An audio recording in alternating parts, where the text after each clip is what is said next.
Sunday evening எனக்கு Sunday டே வந்து எப்படி போச்சுன்னு கூட ஷேர் பண்ணியிருக்கேன்.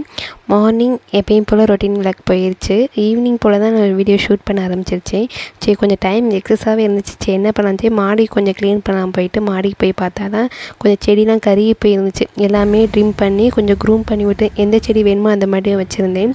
மெயினாக கத்தாழை ஓமையில் தேவைப்படும், அதை மட்டும் கொஞ்சமாக கட் பண்ணி வச்சுட்டு சங்குப்பூ செடி வந்து சீடு அதிகமாக இருந்துச்சு, அதை மட்டும் கொஞ்சம் எக்ஸஸாக எடுத்து அதையும் போட்டு விட்ருக்கேன். பாப்போம் வளருதா என்னென்னு. ஒரு 4 மணி போல் துணியில் ஊற வச்சுருந்தேன், கையோடு அதையும் துணியை துவைச்சி போட்டு வந்துட்டேன். மார்னிங் வந்து சப்பாத்தி சன்னா கிரேவி மசாலா சாப்பிட்ருந்தோம். ஆஃப்டர்நூன் வந்து கடையில் பிரியாணி வாங்கி சாப்பிட்டாச்சு.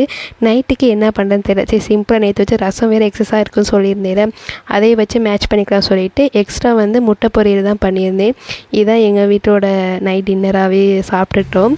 சாதம் கொஞ்சம் எக்ஸஸ் ஆகிடுச்சு, அதையும் தண்ணி ஊற்றி வச்சுட்டு டீப் க்ளீன் வச்சுட்டு தூங்க போயாச்சு. இனி நாளைக்கு ஒரு வீடியோவில் பார்க்கலாம். பாய்.